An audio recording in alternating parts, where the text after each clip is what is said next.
bénis une fois de plus ce matin. Je voudrais commencer par bénir le Seigneur. Parce que la dernière fois, nous avions prié pour ceux qui étaient allés au test de la magistrature. Et le Seigneur a permis que l'un de nous soit retenu, que son nom soit béni à jamais. Nous bénissons vraiment le Seigneur pour cela. La semaine qui a pris fin hier a été perturbée par le retour à la maison de notre frère Moïse. C'est ce qui a fait que nous puissions plus tenir les réunions de prière comme nous l'avions annoncé le dimanche. Dieu voulant, le dimanche prochain, après la prédication, nous pourrons donner le nouveau programme pour ces réunions de prière. C'est pourquoi ce matin, nous allons aborder un petit sujet dans l'esprit de celui que nous avons fini la fois passée. Pour que nous puissions continuer à nous préparer dans le même esprit pour cette série de réunions de prière qui va venir. Une histoire en rapport avec une expérience que le prophète avait vécue dans la nature. Et ce sujet nous l'intitulons comme ceci: William Marion Branham et la torture. De sa parole. Veuillez vous asseoir. Comme je l'ai dit ce matin, c'est un petit sujet pour rester dans le même esprit. Nous l'avons donc intitulé William Marion Branham et la torture. Nous allons partir d'une expérience que le prophète avait vécue dans la nature. Et par la suite, nous ferons un lien précis avec le texte que nous venons de lire dans notre Bible. Le prophète nous a enseigné que Dieu est dans sa parole. Dieu est dans son peuple. Mais Dieu est aussi dans sa création ou dans son univers. Et le prophète a déclaré que la première Bible par laquelle il avait appris à connaître Dieu, c'était la nature. On peut simplement fermer tous les livres, mais regarder la nature qui est la première Bible de Dieu. Et par elle, nous pourrons tout apprendre au sujet du Seigneur et de sa parole. William Branham avait vécu une expérience importante avec une torture. Je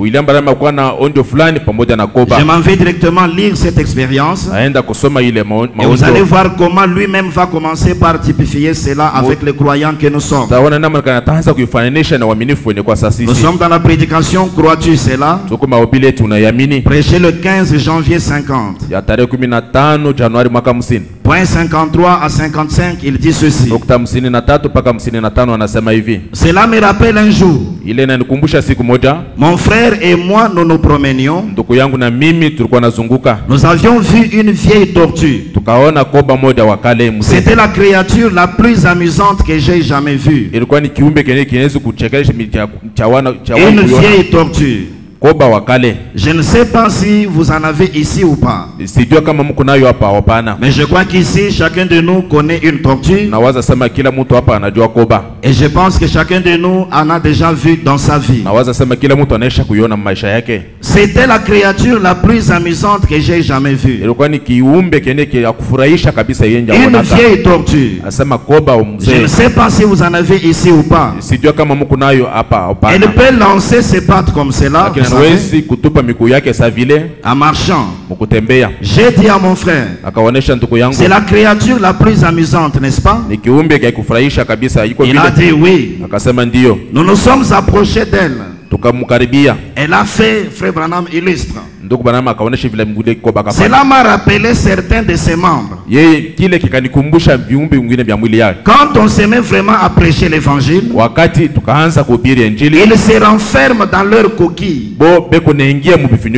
Je suis un membre chez les baptistes. Je suis un membre chez les méthodistes. Allez de l'avant.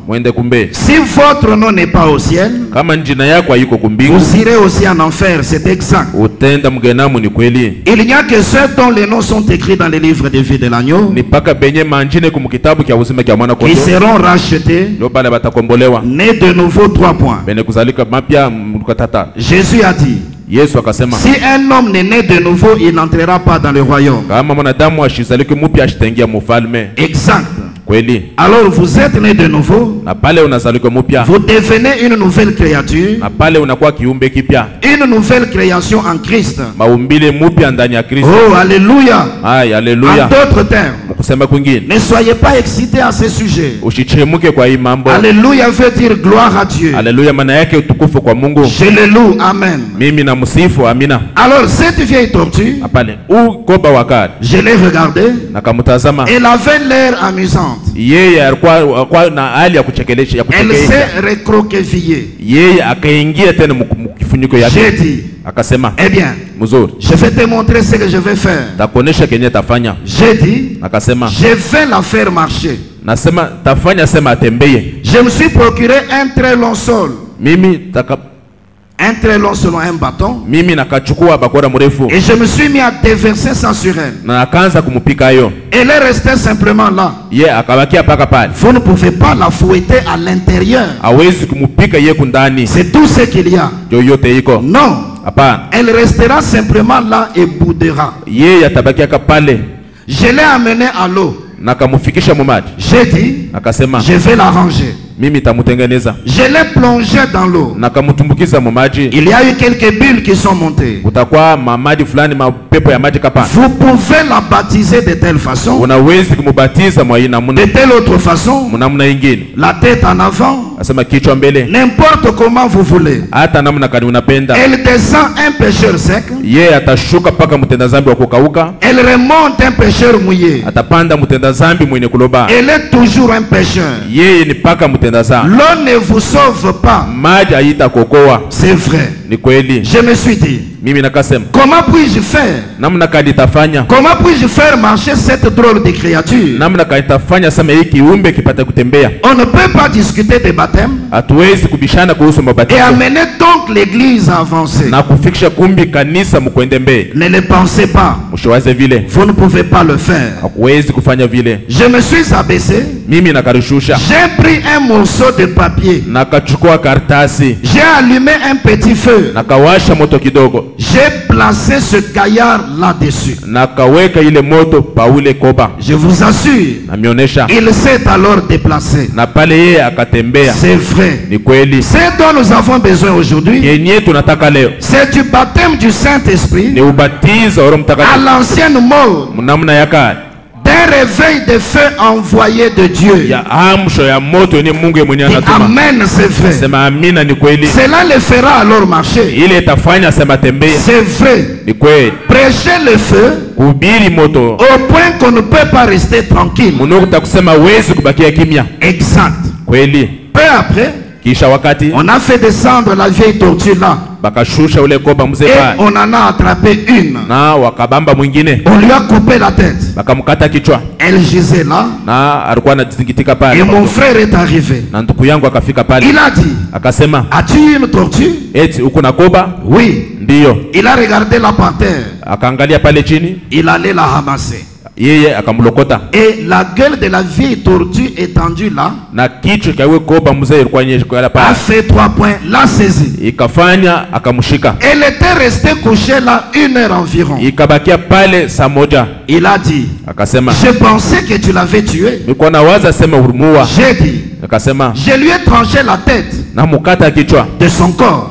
Kichwa kutoka mwili yake. J'ai dit, akasema, elle est bien morte. Ye koba anesha kufa. Mais elle ne le sait pas. Lakini ye koba ashiwa sema anesha kufa. C'est ça le problème de beaucoup de gens. Ndio mambo ya watu wa mingi. Mort et ils ne le savent pas. Benye kufa lakini abayue. C'est vrai. Ikwe. Avec ces histoires de l'église. Na ile mavitu ya makanisa. Et autres tout autour d'eux. Na vingine kando kando yao. Ils ne savent pas ce que représente la puissance du Saint-Esprit. Abajue maana ya uwezo ya Mungu. Ne faites pas cas de ce que la science dit. Asema mshifanye benye science anafanya. Et ce que ceci dit. dit, et c'est que cela dit, croyez en Christ.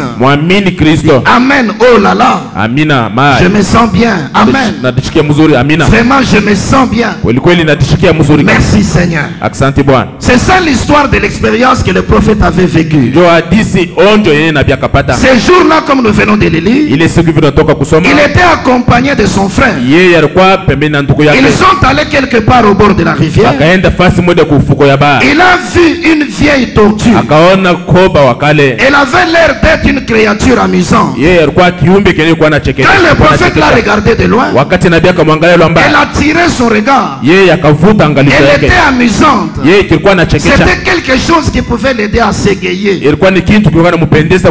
Alors il s'est dit, je vais m'approcher d'elle. Mais remarquez que lorsqu'il s'est approché d'elle, voyez-vous, cette vieille tortue est rentrée dans sa carapace. C'est là qu'il compare ce geste de la tortue à ce que font beaucoup de membres d'église. C'est pourquoi nous parlons ce matin de cette vieille tortue. C'est de toi, mon frère, ma soeur, que nous parlons. L'expérience que William Branham est censé avoir avec toi, tu étais représenté par cette vieille tortue. Le prophète dit, c'est comme ça que font les membres d'église. Quand on se met à leur prêcher l'évangile, ils vont se cacher dans leur appartenance à l'église. Vous ne pouvez rien leur dire. Ils sont membres d'église, ils pensent que c'est tout. Je suis un membre chez les méthodistes. Je suis un membre chez les baptistes. Ils cachent leur bassesse dans l'appartenance à l'église. Et pourtant le prophète, lui, voulait qu'il y ait une marche. Il voulait qu'il y ait une progression. Il voulait que cette vieille tortue ne reste pas dans sa carapace. Il ne voulait pas qu'elle reste stationnaire. Il voulait qu'elle marche. Quand lui, le messager s'est approché, la tortue est rentrée dans sa carapace. On présente l'évangile. Il y a des gens qui pensent qu'ils sont déjà arrivés. Et parce que quand on prêche l'évangile, on s'adresse à d'autres personnes. Quelqu'un même dans l'église peut avoir le courage. Quand on condamne quelque chose, il peut crier, dis-le. Comme si ce n'était pas aussi à lui qu'on le disait. Les gens se cachent dans l'appartenance à l'église. Mais l'appartenance à l'église ne te sauvera pas, mon frère.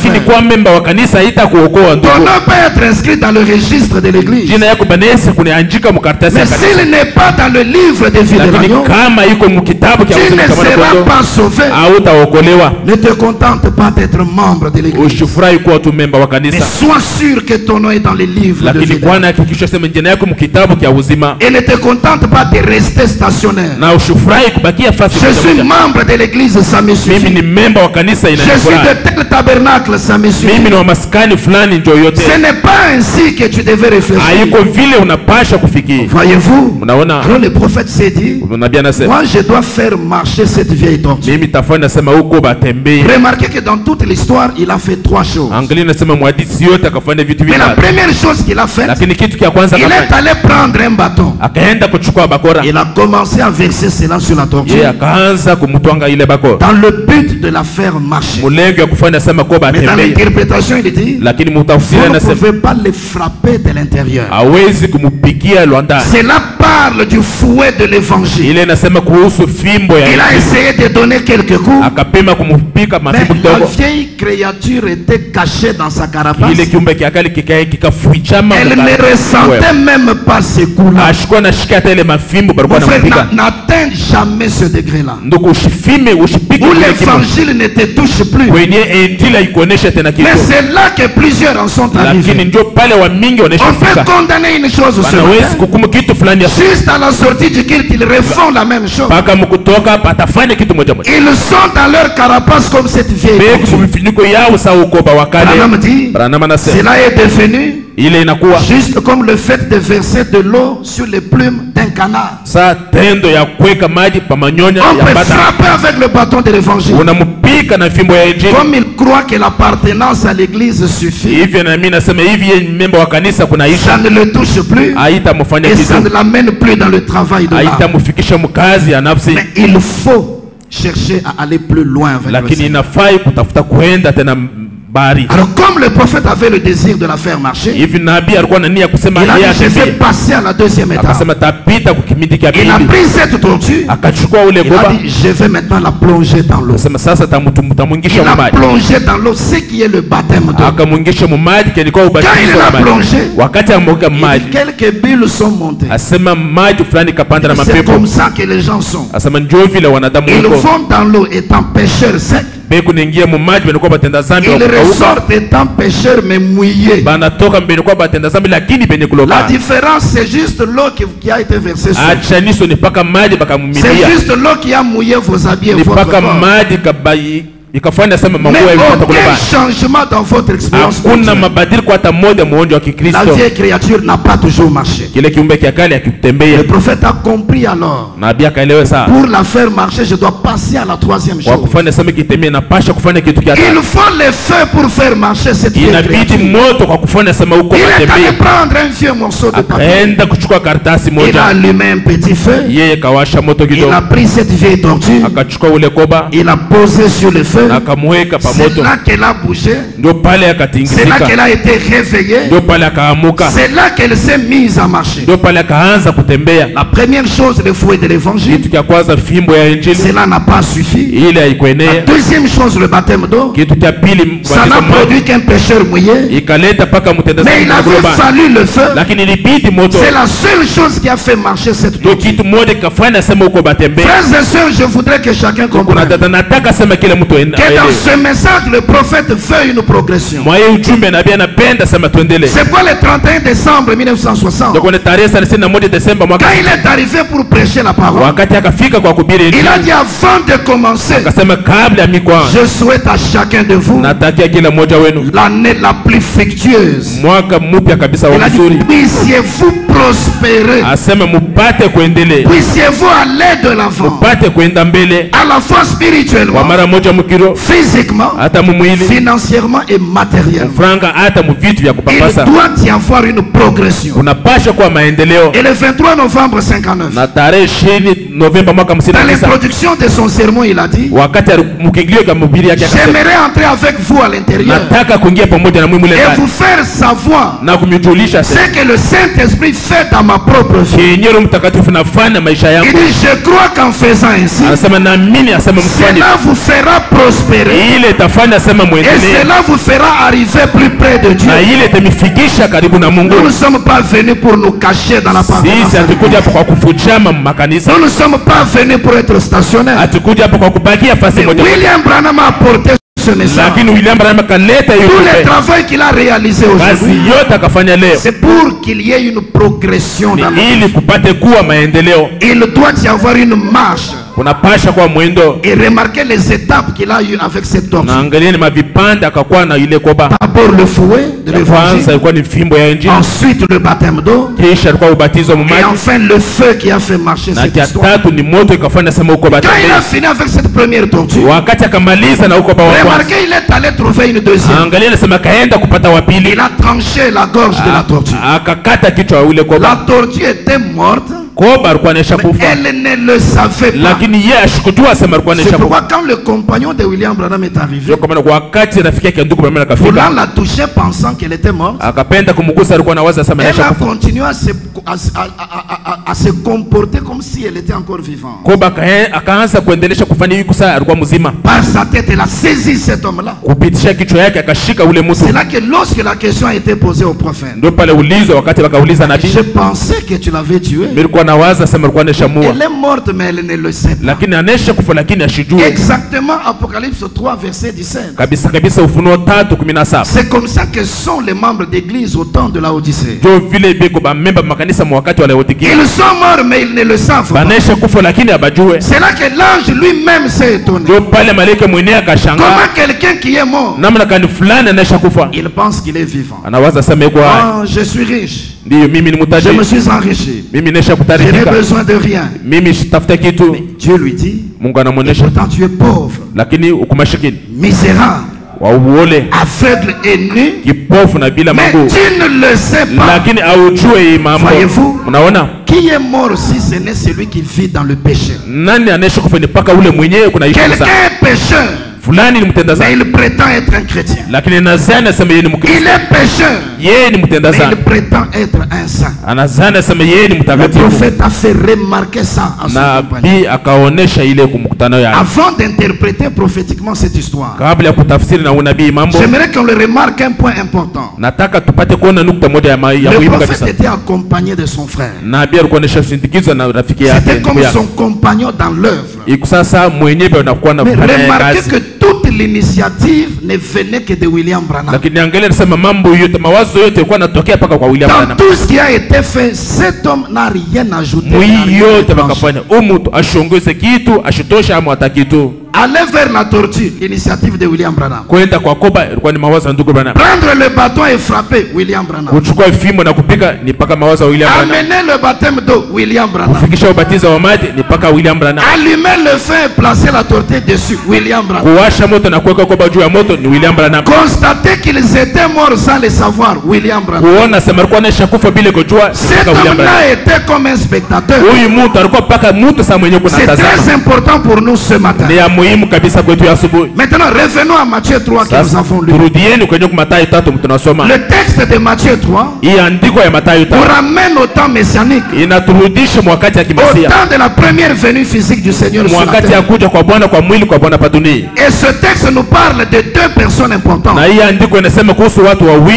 Jean-Baptiste qui avait paru sur la terre. Et ce texte nous montre que Jean-Baptiste prêchait l'évangile de la repentance, et il a amené un baptême que lui-même a appelé le baptême d'eau. La deuxième personne, c'était Jésus qui devait être introduit. Jésus avait aussi son message. Il a proclamé son message sur la terre. Lui aussi a amené un baptême qui est appelé baptême du Saint-Esprit et de feu. Nous avons essayé de représenter ça comme un tableau pour que l'on comprenne qu'il y a eu deux baptêmes réalisés par deux personnes avec deux objectifs différents dans le texte que nous avons lu. Le baptême d'eau a été donné par Jean-Baptiste.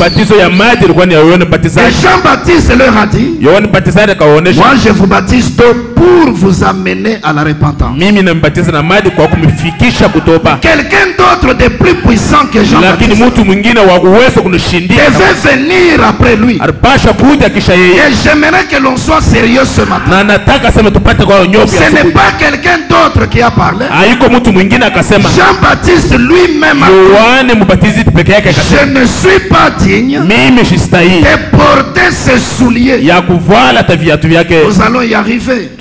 Mais c'est quelqu'un d'autre là, de plus puissant, qui est le Seigneur Jésus-Christ, lui a amené un autre baptême, le baptême du Saint-Esprit et de feu. Et si vous vous référez à Acte 1 verset 8, le baptême du Saint-Esprit, le baptême du Saint-Esprit devait être une puissance pour faire de ces gens des témoins de Jésus-Christ partout. Maintenant, frères et sœurs, ces baptême que Jean-Baptiste a amené.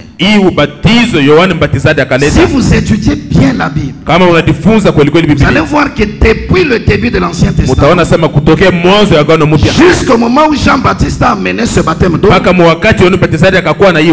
baptême d'eau était le troisième. C'était la troisième forme du baptême d'eau. La première forme du baptême d'eau a été apportée par le prophète Noé. Vous allez voir ça dans 1 Pierre chapitre 3. Versets 20 et 21.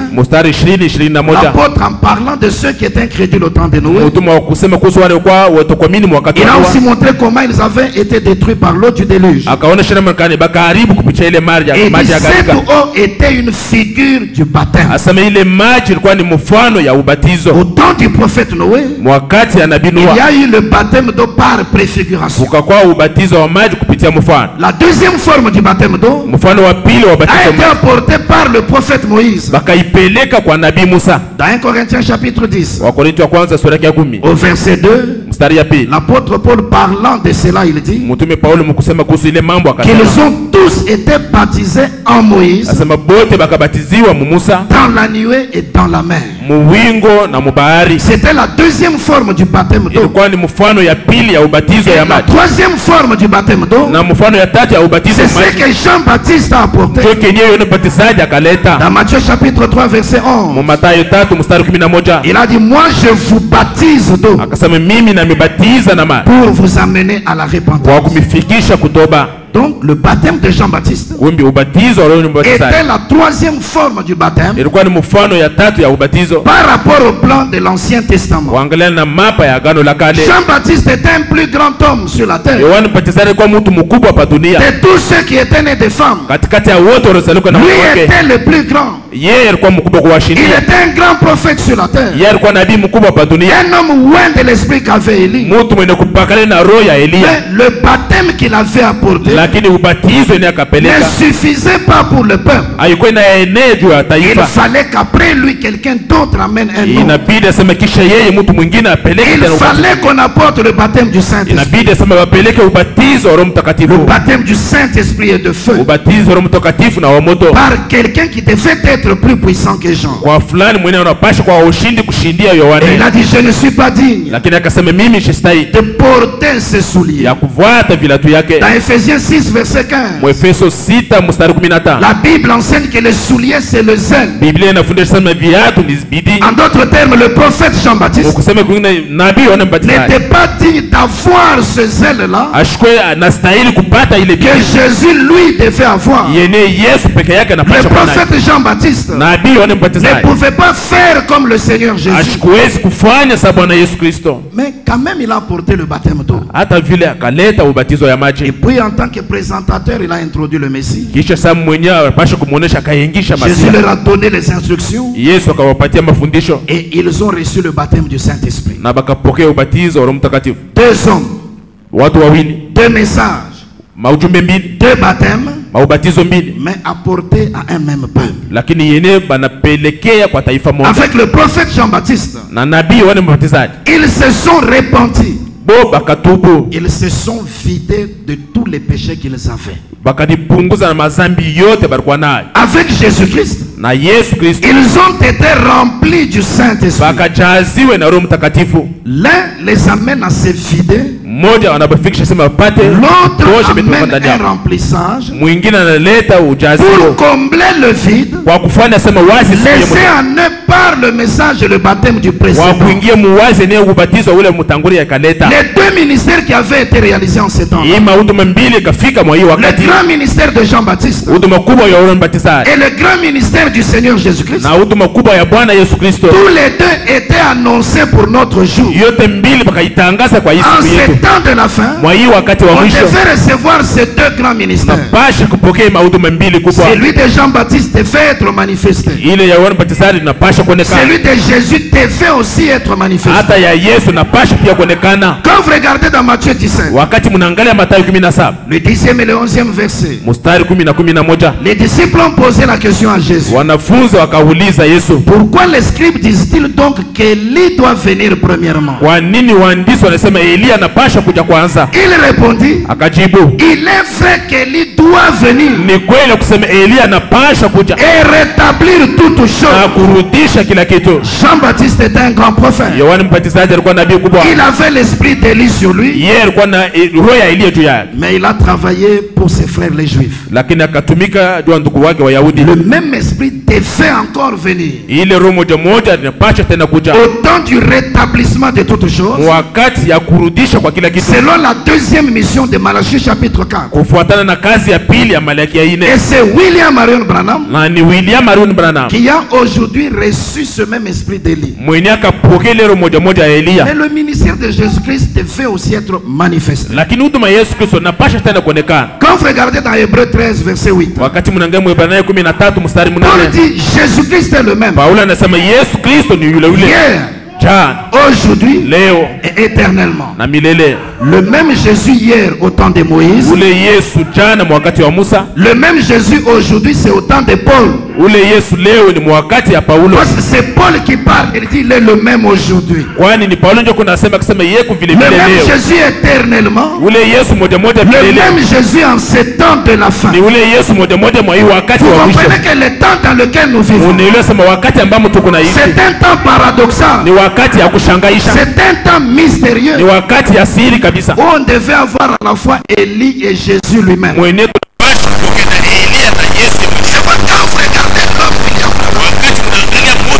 Sachez la manière de le voir. Ne voyez pas lui seulement Jean-Baptiste, mais voyez aussi le Seigneur lui-même. Parce que les deux ont été réalisés dans un seul masque. Si vous prenez le ministère de Jean-Baptiste, il l'a réalisé selon la prophétie. Un jour vers 14h30, dimanche le 11 juin 1933, il était en train de baptiser ses premiers convertis. Arrivé à la 17e personne, les cieux se sont ouverts. L'ange est descendu sous forme d'une étoile. Et il s'est arrêté au-dessus du lieu où il s'était mis. Il a dit de même que Jean-Baptiste a été envoyé comme précurseur de ma première venue. Tu as été envoyé comme précurseur de ma seconde venue. Cette prophétie prouve qu'il était le Jean-Baptiste moderne. Un jour il était dans un auditoire et c'était lui qui devait apporter la parole. Quand on l'a appelé pour monter à l'estrade, pendant qu'il était en train de venir, un homme saisi par le Saint-Esprit s'est levé vers le milieu de l'auditoire. Il a dit ainsi dit le Seigneur, l'homme qui s'avance vers la chose est loin de l'esprit d'Élie pour réaliser un ministère semblable à celui de Jean-Baptiste. Voilà l'homme qui a reçu l'esprit d'Élie et il a accompli un ministère comme celui de Jean-Baptiste. Et il était le précurseur de la venue du Seigneur. Il était le présentateur du Messie. C'est pourquoi comme Jean-Baptiste il a présenté le Messie. Comme Jean-Baptiste il a prêché la repentance. C'est pourquoi dans le type avec la tortue, il a commencé par prendre le bâton, le fouet de l'évangile, et il a essayé de donner quelques coups à la vieille tortue. Il a aussi prêché la repentance. Mais comme Jean-Baptiste, il devait amener la troisième forme du baptême. Par rapport au plan de l'Ancien Testament, le baptême apporté par Jean-Baptiste était la troisième forme du baptême.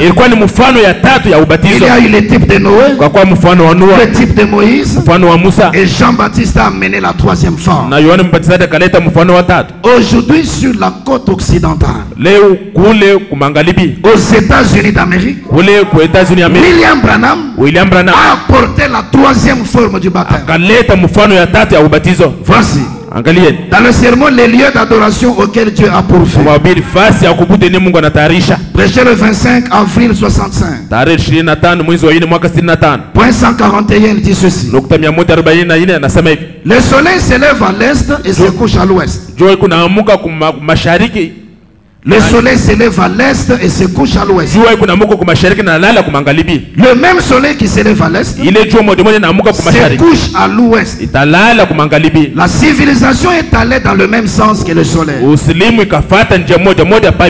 Elle a traversé trois étendues d'eau, trois formes de baptême. Elle a traversé trois étendues d'eau, trois formes de baptême. Oh oui. De l'Asie en Europe. Ici nous sommes dans le plan du Nouveau Testament avec la progression de l'évangile. De l'Asie en Europe, de l'Europe en Angleterre, et de l'Angleterre aux États-Unis. Est-ce que vous avez vu les trois étapes? De l'Asie en Europe, la première forme. De l'Europe en Angleterre, la deuxième forme. De l'Angleterre aux États-Unis, la troisième forme. Et maintenant, nous sommes revenus droit au point du départ. Nous sommes ici cet après-midi sur la côte ouest, là où la barrière du péché, toutes les puissances des ténèbres s'accumulent ici. Ces films, ces spectacles télévisés, les hommes qui embrassent les femmes là, ceux qui empoisonnent l'esprit des jeunes filles. Dans l'Ancien Testament, on a eu trois formes de baptême. Noé, Moïse, Jean-Baptiste le troisième. Loin de l'esprit d'Élie, il a donné la troisième forme de baptême. Quand on voit la progression dans le Nouveau Testament, le prophète parle de trois étendues d'eau, trois formes de baptême. De l'Asie en Europe, ce qui était comme l'image de Noé. De l'Europe en Angleterre, deuxième forme comme l'image de Moïse. De l'Angleterre aux États-Unis, troisième forme comme l'image de Jean-Baptiste. Et c'est dans cette troisième forme que le prophète Branham se place. De l'Angleterre aux États-Unis. Et maintenant, nous sommes revenus droit au point du départ. Nous sommes revenus droit au point du départ.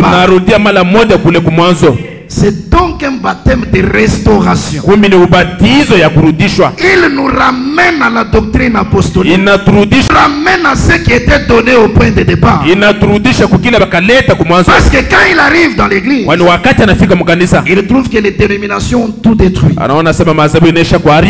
Ils ont amené de fausses formes de baptême. Quand lui vient avec la troisième forme, il nous ramène droit au point de départ. Et c'est sur la côte ouest. Prenez William Branham. C'est un homme paradoxal. Parce que toutes les paraboles de la Bible et tous les types de saintes écritures sont manifestés en lui. Il englobe tous ceux qui ont préfiguré le baptême. Prenez le ministère de Noé. William Branham a accompli ça. akaifanya. Selon Luc chapitre 17, kufuatana na Luka 17, il devait être un prophète comme Noé. Yeye anapasha kwa nabii sana. Prenez le ministère de Moïse. Mchukua huduma ya Musa. William Branham a accompli cela. Branham kafanya ile huduma ya Musa. Lui-même quand il interprète Malachie 4, yeye mwenye wakati anatafsiri malaika 4, il dit que c'est lui qui est promis dans Malachie 4 là. Asema mwenye bana mumwile Malaki 4. C'est un autre Moïse. Ni Musa mwingine qui conduira le peuple dans un exode. Mwenye ataongoza taifa. Et Moïse a conduit le premier exode. Na Musa akaongoza kutoka kwa Jésus a conduit le deuxième. Yesu akaongoza kutoka kwa William Branham est dans le troisième. William Branham kutoka kwa 3. Prenez le ministère de Jean-Baptiste. Chukua huduma ya Yohana Mbatizaji. Dans Matthieu 17. Mathayo 17. Élie doit venir. Elia anapaswa kuja. Et rétablir toutes choses. Na kurudisha kila kitu. Il réunit tous ses ministères. Yeye anakusanisha mahuduma yote. Mais il nous amène selon Malachie 4. Lakini anatufikisha kufuatana Malaki 4. Dans la restauration de toutes choses. Mkurudisha kwa kila kitu. Et cette troisième forme de baptême. Ni mfano ya 3 ya ubatizo. Que William Branham introduit. Yeye William Branham anaingisha. C'est la restauration du véritable baptême. Ni kurudisha kwa ubatizo ya kweli. C'est pourquoi le baptême d'eau qu'il a apporté. Ndio kwa maana ubatizo ya maji anapeleka. Parce que même dans le type avec la tortue. Hata mfano pamoja na koba. C'est lui-même qui a mené ce baptême d'eau. Ni yeye peke yake akaleta ile ubatizo. C'était sa propre initiative. Ilikuwa ni mawazo yake. En d'autres termes, c'était sa propre révélation. Mkusema kwingine ilikuwa ni ufunuo yake binafsi. Et l'autre était là pour observer comment il faisait. Ule mwingine alikuwa pale kwa kutazama namna kanya alikuwa anafanya. Il amène le baptême par immersion. Anapeleka ubatizo kupitia kutumbukiza maji. Une fois dans l'eau au nom du Seigneur Jésus. Mara moja mmaji mudina ya Bwana Yesu Kristo. Question et réponse numéro 1. Swali na majibu ya kwanza. Prêché le 23 août 64 matin. Ya tarehe 23 mwezi wa 8 mwaka 64 asubuhi. 278. 278. Et le baptême d'eau au nom de Jésus-Christ. Na ubatizo ya maji mjina ya Yesu Kristo.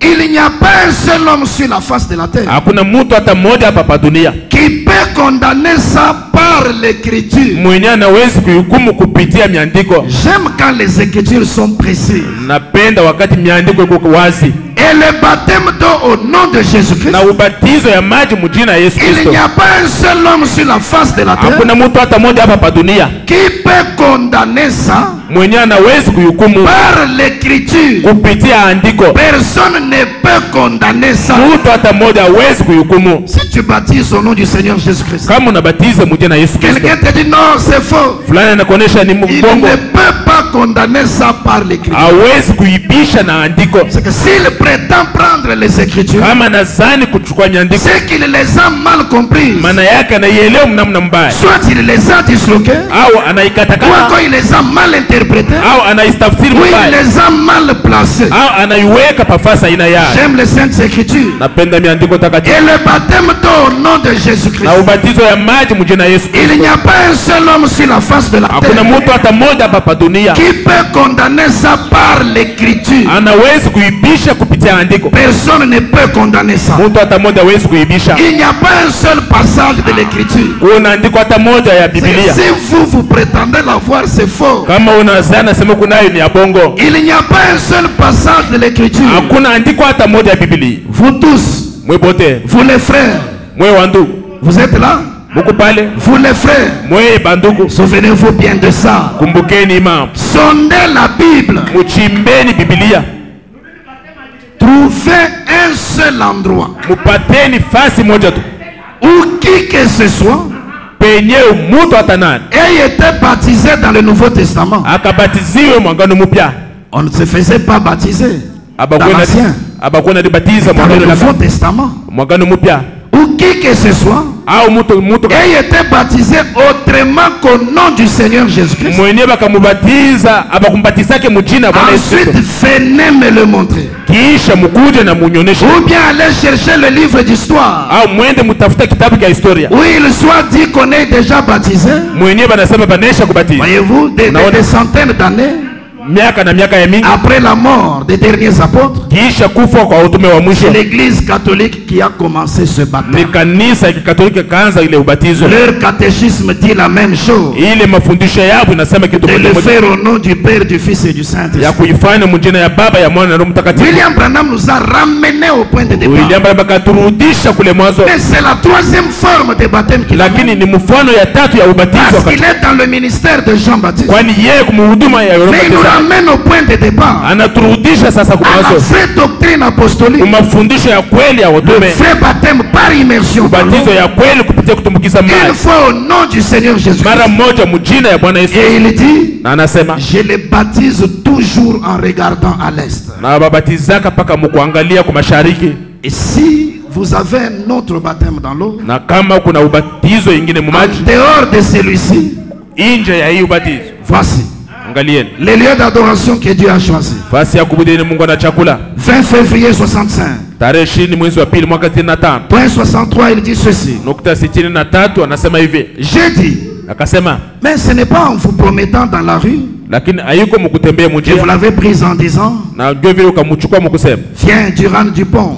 Kuja ule Dupont. Il a fallu qu'elle devienne d'abord par une cérémonie. Inabidi asema apate kuwa kupitia sherehe fulani. Une cérémonie de mariage, une Durand Dupont. Sherehe fulani ya ndoa Durand na Dupont. Sinon vous vivez dans l'adultère. Kama yuko vile mkunaishi vous n'allez pas rencontrer une femme sur la rue. Hautakuta mwanamke pa mundia. Et voilà, tu deviens madame telle. Angalia unakuwa mama fulani. Non, il faut qu'elle le devienne par une cérémonie de mariage. Hapana, inafai awe bibi ule mtu kupitia sherehe. Sinon vous vivez dans Ama yuko vile mkunaishi muuzini. Et si vous êtes baptisé, na kama unesha ubatizo, de n'importe quelle autre manière, munamna yoyote, qu'au nom de Jésus-Christ, kuliko mjina Yesu Kristo, c'est un baptême adultère, na pale ni ubatizo ya uzini, qui ne se trouve pas dans la Bible. Yenye hayiko ndani ya Biblia. Ensuite, ce que vous faites en parole ou en acte, kisha keni mnafanya matendo au faites tout cela au nom de Jésus. Muiseme mufanye yote mjina Yesu. Après ça, ce que vous faites, na kisha yenye mnafanya, mais vous devez d'abord venir en son nom. Lakini mnapasha mbele kuja mjina yake. Le baptême que William Branham a apporté, ubatizo ya maji yenye ndugu analeta, c'est la troisième forme de baptême. Ni mfano ya tatu ya ubatizo. Mais il nous a amené au point du départ. Anatufikisha kule kumwanzo. Baptisé dans l'eau, kubatizwa mu maji, immersion une fois, kutumbukiza mara moja, au nom du Seigneur Jésus-Christ, mjina Yesu Kristo, Bwana Yesu Kristo, en regardant à l'est. Mkuangalia kwa mashariki. Je sais que les frères ont mal interprété une écriture. Najua sema wandugu na tafsiri mubaya andiko moja. 1 Corinthiens chapitre 10 verset 2. Wakorintho wa kwanza sura ya 10 mstari wa 2. Qu'ils ont tous été baptisés en Moïse dans la nuée et dans la mer. Asema bote bakabatiziwa en Moïse dans la nuée et dans la mer. Kuamini Musa muwingu na mbahari. Ceci ne signifie pas qu'ils ont été baptisés au nom de Moïse. Ila ipende kuonesha bakabatizwa mjina ya Musa. Pour que l'on dise que nous aussi nous devons être baptisés au nom de William. Ili tufike kusema sisi pia tunapaswa kubatizwa mjina ndugu bwana. Voici ce que ça signifie. Angalieni maana yayo. Corinthiens livre de correction. Wakorintho kitabu cha matengenezo. Péché le 14 avril 57. Ya tarehe 14 mwezi wa 4 mwaka 55. Point 47. Nukta 47. Remarquez. Angalieni. Tous prirent la communion. Bote bakachukua ushiriki. Cette lumière qui était en ile nuru yenyewe ilikuwa, nous savons que c'est un phénomène naturel. Tunajua sema ni kitu cha kiasili. Parce que c'était comme des petits flocons de neige tombant du ciel. Kwani ilikuwa sama mateluji fulani ilikuwa inaanguka kutoka mbinguni. Des petits gâteaux recouverts de miel, voyez-vous? Mnaona tule tumakato tulikuwa na sahali mnaona. Ce gâteau était juste comme un petit biscuit. Ile gâteau ilikuwa sawa biskuiti kidogo. Un petit gâteau recouvert de miel au-dessus. Ile gâteau kidogo ilikuwa na sahali juu mnaona. Et ils en avaient tous mangé. Na bote bakaikula. Tout le monde traversa la mer Rouge et fut baptisé en Moïse dans la nuée et dans la mer. En suivant ses instructions comme serviteurs de Dieu, ils furent tous baptisés en lui. Ils étaient tous des disciples comme nous aujourd'hui, conduits par le Saint-Esprit, le grand enseignant de l'église chrétienne. Nous sommes conduits jusqu'au baptême d'eau. Et il a dit, ils avaient tous mangé de la même manne. En suivant ses instructions comme serviteurs de Dieu, ils furent tous baptisés en lui. Être baptisé en Moïse signifie suivre les instructions de Moïse comme serviteur de Dieu. Être baptisé en William Branham signifie suivre les instructions de William comme serviteur de Dieu. C'est pourquoi, frère, nous sommes baptisés en William Branham, mais dans dans l'eau au nom du Seigneur Jésus. Ça ne peut pas être plus clair. Voyez-vous, jusque-là, c'est William Branham réalisant le ministère de Jean-Baptiste. Et il nous a amenés d'abord dans le fouet de la repentance. C'est quoi dans ce message nous avons le fouet. Mais ne t'arrête pas seulement à prêcher la repentance. Parce qu'elle seule ne fera pas marcher la tortue. Elle a sa place et elle est importante. Et c'est même la première chose par laquelle il faut commencer. Mais ne te contente pas de t'arrêter là. Avance vers le baptême d'eau. Mais attention, le baptême d'eau ne suffit pas. Même si tu le fais en suivant les instructions, il risque de produire un pécheur mouillé. Presque tous ces gens ont reçu le baptême d'eau dans les églises du message. Et d'où vient que nous avons des conflits au milieu de nous? Vous trouvez deux personnes dans une même église mais qui ne peuvent pas se parler. Ce sont des pécheurs mouillés. Un frère qui fait encore des aventures, c'est un pécheur mouillé. Une sœur têtue qui s'amène même à l'église dans des petites jupes. Un frère avec un petit pantalon comme ça, on essaye de conseiller, il s'enflamme. Ce sont des pécheurs mouillés. Mais il faut vous dire qu'ils ont été baptisés en suivant les instructions. Le baptême d'eau ne vous sauve pas. William Branham est allé plus loin. Il a allumé le feu. Jean-Baptiste était sincère. Il a montré les limites de son travail. Moi je vous baptise d'eau pour vous amener à la repentance. Je vous aide à vous vider du mal qui est en vous. Quelqu'un d'autre doit venir à vous. Il est plus puissant que moi. Je ne suis pas digne de porter ces choses. Gloire soit rendue au Père. Là où Jean-Baptiste n'était pas digne, au temps du soir, le Seigneur a trouvé quelqu'un de digne. Par le sang du Seigneur Jésus-Christ, il a sanctifié une vie. Et le ministère de Jésus-Christ a été réincarné dans la chair. Et William Branham a été sincère. C'est moi qui suis concerné dans ça. Les deux ministères dans un seul homme. Jean-Baptiste en William Branham, Jésus-Christ en William Branham. Celui qui n'était pas digne à l'intérieur et celui qui était digne à l'intérieur. Le plus petit à l'intérieur et le plus puissant à l'intérieur. Celui qui amène à la repentance, qui amène au baptême d'eau, et celui qui amène le baptême du Saint-Esprit de feu. Les deux dans un même masque. Alors la vieille tortue doit marcher. Oui monsieur, en regardant William Branham, ne voyez pas seulement celui qui a prêché la repentance. Ne voyez pas seulement celui qui amène le baptême d'eau. Voyez aussi celui qui offre le baptême du Saint-Esprit. Ne voyez pas en lui seulement Jean-Baptiste, mais voyez aussi le Seigneur lui-même. Jean-Baptiste n'était pas digne de porter ses souliers. Lui a été trouvé digne de les porter. Car il a eu le même zèle que le Seigneur. Et il a accompli les mêmes œuvres et même davantage. Il a accompli les mêmes œuvres et même des plus grands. Si vous dites qu'il est seulement un prophète ou un de l'esprit d'Élie, si vous dites qu'il est seulement Jean-Baptiste, mais que signifient tous ces miracles dans sa vie? Jean-Baptiste n'a jamais accompli des miracles. C'est quand Jésus a paru que les miracles se sont manifestés.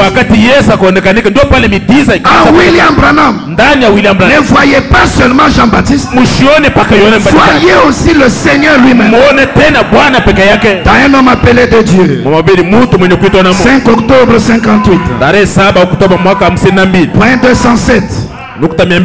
Il dit, maintenant vous qui êtes dans l'auditoire, vous êtes dans l'auditoire ce matin.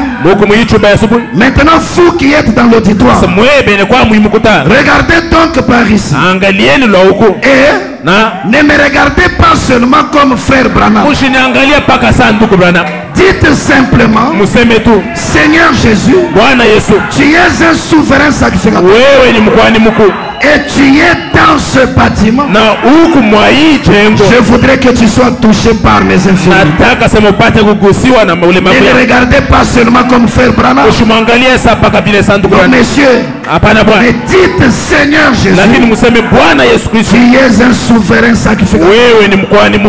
Et tu es dans ce bâtiment. Voyez-vous, c'est plus qu'être un simple Jean-Baptiste. Si vous dites qu'il est seulement Jean-Baptiste, ça signifie cette lumière au-dessus de sa tête. Cette lumière n'est jamais venue sur Jean-Baptiste. Au contraire, Jean-Baptiste l'a vu sur le Seigneur et il a dit, voici l'agneau de Dieu. Quand vous voyez cette lumière, voyez le Seigneur. Apocalypse 4, deuxième partie. 1er janvier 61. Point 158. Il dit observez. Êtes-vous prêts? Écoutez. Gardez ceci maintenant. Souvenez-vous, c'est seulement pour que vous le sachiez. Jeune, tu peux arrêter l'enregistrement. Jeune, tu peux arrêter l'enregistrement. Écoutez. Non, je ne dois pas arrêter cela ici. Ça va. Je veux dire, continue à enregistrer. Je permets ceci à l'église. Gloire soit rendue au Père. Parce qu'il n'a pas accepté qu'on arrête l'enregistrement. Je permets ceci à l'église. Remarquez ceci. Pour que vous sachiez que la couleur de la lumière qui est avec le Seigneur, eh bien, et la lumière du Seigneur suit le Seigneur. Et c'est le Seigneur. Et la lumière du Seigneur suit le Seigneur. Et c'est le Seigneur. Quand tu vois la lumière du Seigneur, c'est qu'elle est en train de suivre le Seigneur. Reconnaître votre jour et son message. 26 juillet 64. Point 135. Faites le parallèle avec aujourd'hui.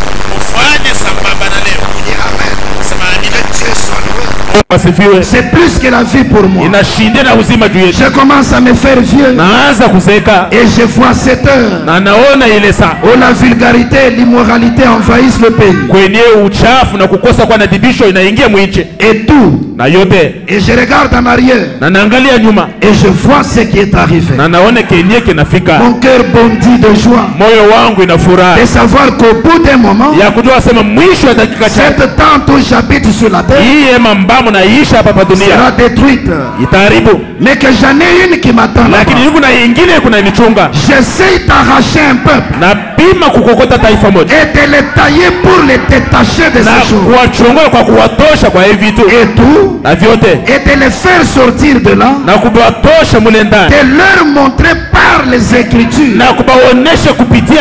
que c'est Dieu qui se tient là, avec la confirmation de la colonne de feu. Alors que des centaines et des milliers de gens l'ont vu. Et elle a même été prise auparavant avec un appareil photo maintes fois comme preuve. Quand vous voyez cette photo prise avec un appareil, c'est une preuve Ni ushahidi que c'est Dieu qui se tient là, ya kwamba ni Mungu mwenyewe anashimama pale, avec la confirmation de la colonne de feu. Na uthibitisho ya guzo la moto. La colonne de feu, guzo la moto, est une confirmation pour Dieu. Ni uthibitisho ya Mungu. Ne me regardez pas seulement comme frère Branham, mais dites Seigneur Jésus, tu es un souverain sacrificateur et tu es dans ce bâtiment.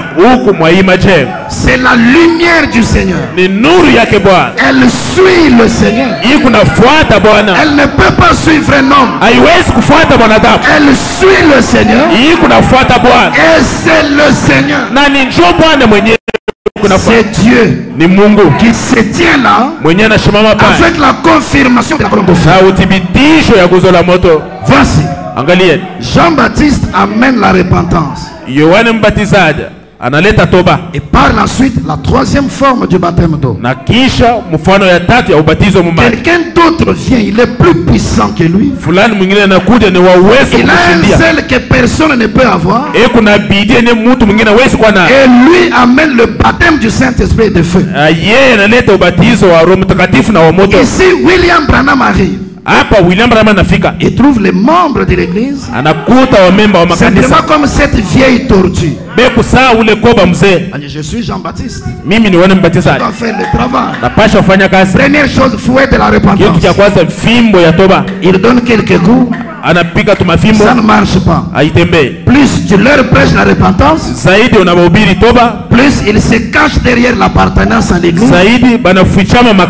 Ils font comme s'ils sont des saints. Mais essayez de les toucher à côté.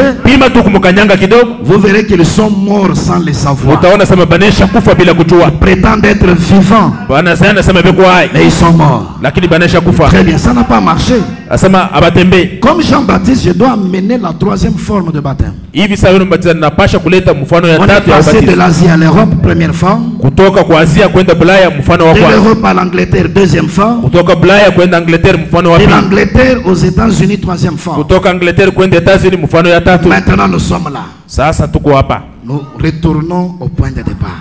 Je restaure le baptême d'eau. Immersion une fois dans l'eau au nom du Seigneur Jésus-Christ. Mais attention en suivant mes instructions. Voyez-vous, quand on s'arrête seulement au baptême d'eau, le baptême d'eau les amène seulement à être membres des églises. Parfois ils sont allés dans l'eau des pécheurs. Ils ressortent des pécheurs mouillés. Ils ont pratiquement la même mauvaise vie. Il faut alors que quelqu'un d'autre vienne, un plus puissant que Jean-Baptiste, avec des souliers que personne d'autre ne peut porter. C'est celui-là le Seigneur Jésus. C'est lui qui peut baptiser du Saint-Esprit de feu. Mais quand Jésus vient, il vient dans ce même masque-là. L'homme devient digne d'avoir ce ministère. L'homme est digne d'avoir ce zèle-là. Il se tient derrière la chair. Il dit dans une seule réunion, il y a eu plus de miracles que dans les 33 années. Un zèle appartenant au Seigneur lui-même. Et la lumière du Seigneur vient pour montrer que le Seigneur est là. Et c'est le Seigneur. Les deux dans un même masque. Qu'est-ce que cela veut dire? Cela veut dire que c'est William Branham qui a offert le baptême du Saint-Esprit à cet âge. Voici. Confirmation et évidence. Prêché le 21 juin 62. Point 87. Rappelez-vous, un jour, je me tiendrai devant vous en présence de Dieu. Ici, c'est William Branham qui parle. Rappelez-vous, un jour, je me tiendrai devant vous en présence de Dieu, quand cette génération comparaîtra, je vous donne ce soir d'être affranchi de vos péchés par Jésus-Christ. Je vous offre la paix qui dépasse tout entendement. Je vous offre le baptême du Saint-Esprit. Si vous suivez les directives de la Bible de Dieu, ne voulez-vous pas venir recevoir cela? Un homme derrière la chair. Il ne dit pas que Dieu vous donne. Non, monsieur. Moi, je vous offre le baptême du Saint-Esprit.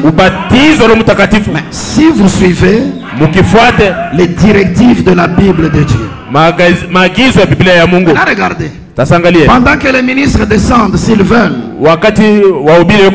pour se mettre autour de ces gens, il vient de dire qu'il nous offre le baptême du Saint-Esprit. Maintenant, regardez la chanson qu'il commence à chanter. J'abandonne tout. J'abandonne tout. Tout à toi, mon sauveur béni. J'abandonne tout. C'est ici que vous avez toutes les trois choses par le travail d'un seul.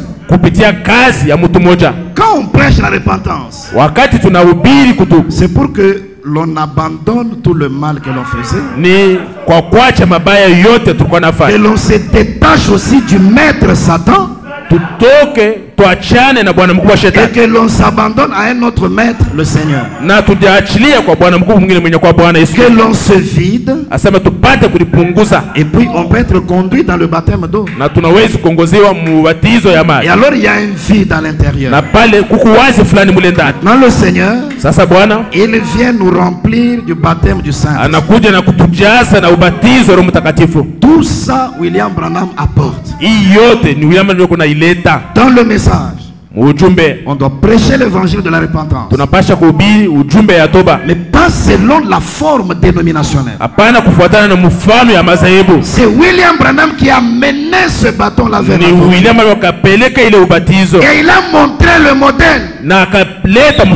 L'autre là qui était comme un auxiliaire, il était là à observer et à poser des questions pour comprendre. C'est pourquoi l'auxiliaire c'est un répétiteur. C'est lui qui a mené l'initiative. C'est lui qui a mené la révélation. C'est lui qui a montré le modèle. C'est William Branham. Nous devons observer comment il a fait. Là on ne comprend pas, on recourt à lui parce qu'il a le pouvoir de l'infaillibilité. Il explique qu'on comprend. Et il a recommandé qu'on ne reproduise que ce que lui a dit. On conduit le peuple dans la repentance, dans le baptême d'eau, et aussi dans le baptême du Saint-Esprit. Qui a offert ça à cet âge? C'est William Branham qui a mené la repentance. C'est lui qui a mené le baptême d'eau. C'est lui qui a offert le baptême du Saint-Esprit. Pour que ce baptême du Saint-Esprit qu'il a offert vienne littéralement en vous, vous devez suivre les directives de la Bible de Dieu. Voici. Même Jésus, c'était la même chose. Dans Jean chapitre 20 verset 22, Jésus a prononcé certaines paroles et puis il a soufflé sur eux. Il a dit recevez le Saint-Esprit. Il avait offert, mais il ne l'avait pas reçu sur les champs. Dans Actes chapitre 1. Verset 5. Le jour de son ascension, il leur recommanda de ne pas s'éloigner de Jérusalem. C'était ça les directives qu'il leur donnait. Et au verset 8, il leur dit, c'est vrai une puissance, le Saint-Esprit survenant sur vous, et alors vous serez mes témoins à Jérusalem, dans la Judée, à Samarie, jusqu'au septième de la terre. Il l'a offert en soufflant, mais il avait fallu qu'il suive ses directives, qu'il reste à Jérusalem, qu'il soit dans la chambre haute. Madame dit, il s'est conformé aux instructions, et alors ils en furent remplis littéralement. Depuis 1952, William Branham a dit, je vous offre le baptême du Saint-Esprit. Si vous suivez les directives de la Bible de Dieu. Et quand il veut pointer les directives de la Bible de Dieu, l'ordonnance a été établie et signée par le docteur Simon Pierre. Ce qui nous conduit littéralement à Acte 2:38. Après avoir entendu ce discours, ils eurent le cœur vivement touché. Il dit à Pierre et aux autres apôtres, Pierre leur dit, répentez-vous. Le bâton qu'on a utilisé avec la torche.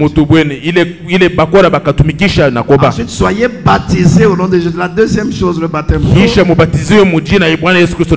enfin, vous recevrez le baptême du Saint-Esprit. La troisième chose, le feu. C'est ça le plan si vous voulez progresser avec Dieu.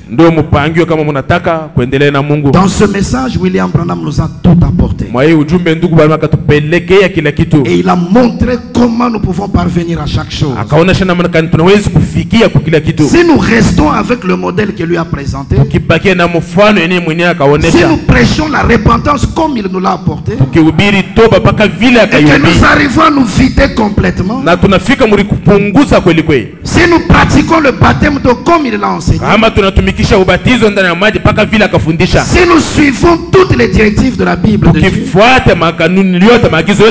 baptême du Saint-Esprit qu'il a offert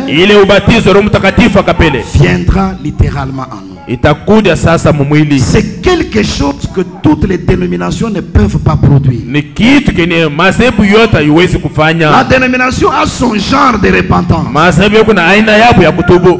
La dénomination a son genre de baptême. Même s'ils peuvent imiter la chose authentique. Mais pour ce qui est du remplissage, le baptême du Saint-Esprit est de feu. Ils ne peuvent pas produire cela. C'est ça le problème chez eux. Parce que leur messager principal, Billy Graham, n'avait pas le message du remplissage. 28 janvier 58. Point 50 et 51 il dit. Oh, comme je voulais dire quelque chose, mais c'était sa réunion. Billy Graham avec son message, il dit aux gens de se repentir et de se détourner du péché.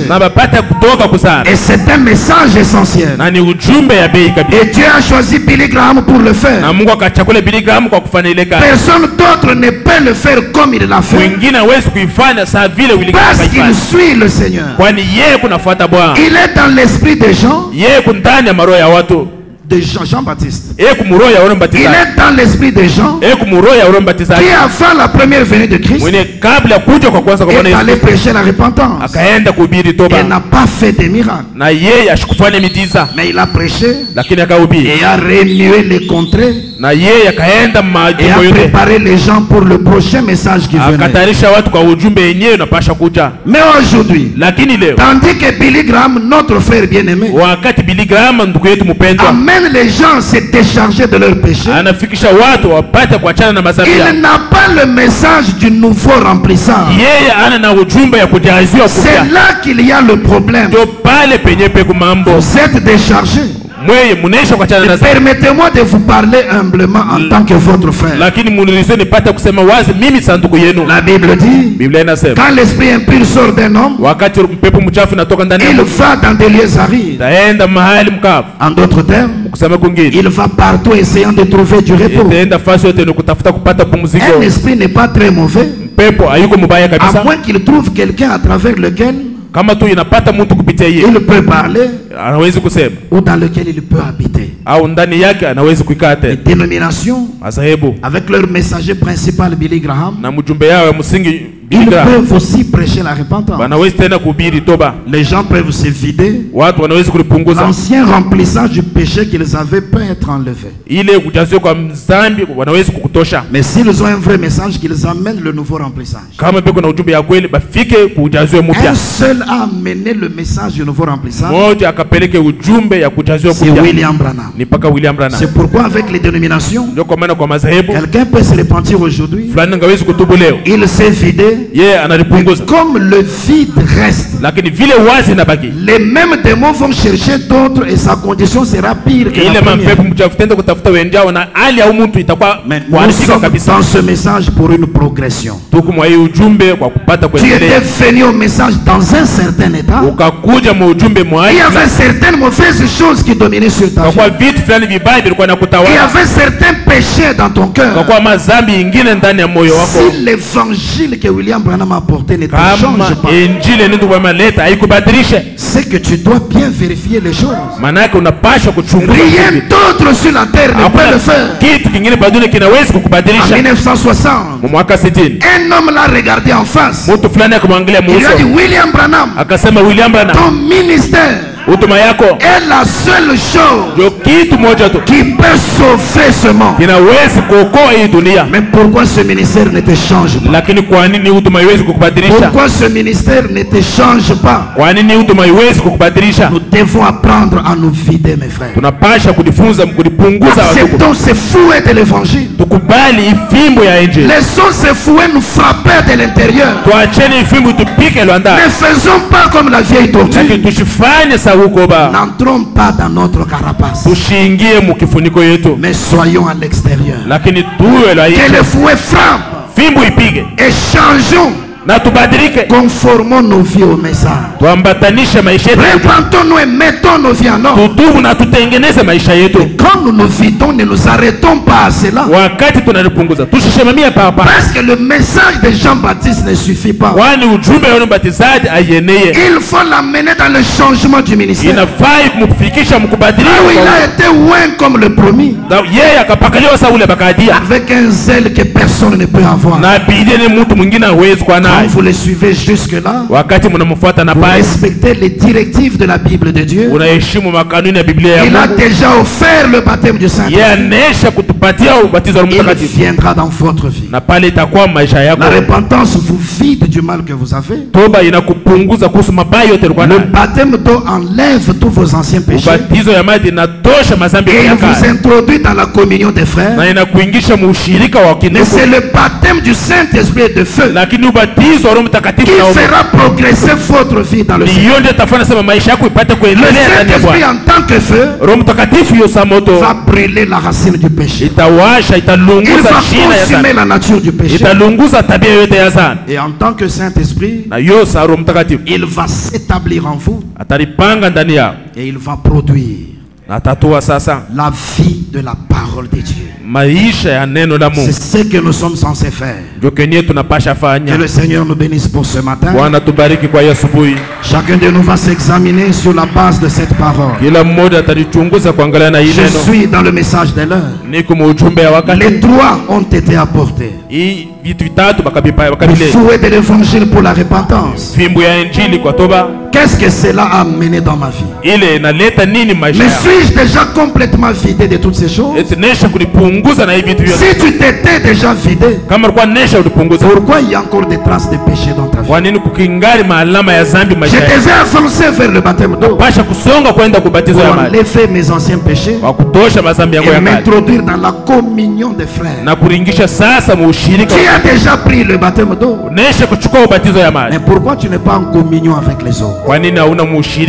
Il fallait avancer jusqu'au baptême du Saint-Esprit, un feu qui purifie l'âme de toute la racine et qui installe la vie de Dieu. Devenez la parole manifestée, alors vous progressez comme une nouvelle créature en Christ. Pendant que nous réfléchissons sur ces choses, on donne un cantique, nous chantons dans la méditation, et nous allons prier le Seigneur, que le Seigneur nous aide à suivre ses plans. Parce que notre vie doit progresser. En 1965, le prophète a crié. Il a dit, gardez le message honorable. Ne laissez pas de saleté venir sur lui. Et nous vivons à une heure tardive. Il a dit, votre vie et ma vie, notre vie est censée progresser dans le Seigneur. Pourquoi tu es resté au même endroit, dans les mêmes choses? Et pourquoi tu recules? Tu étais censé progresser. Nous chantons et nous parlons au Seigneur. Nous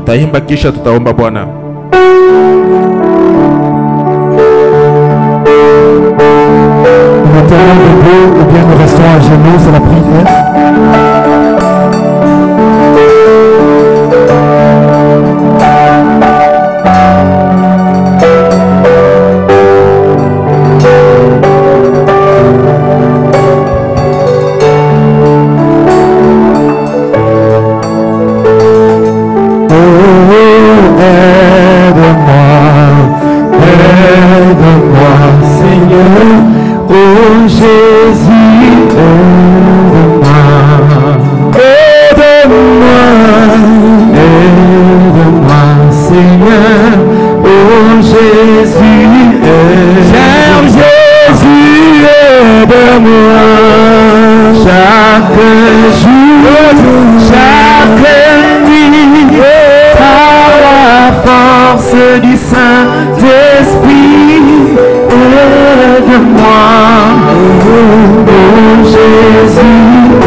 Jésus,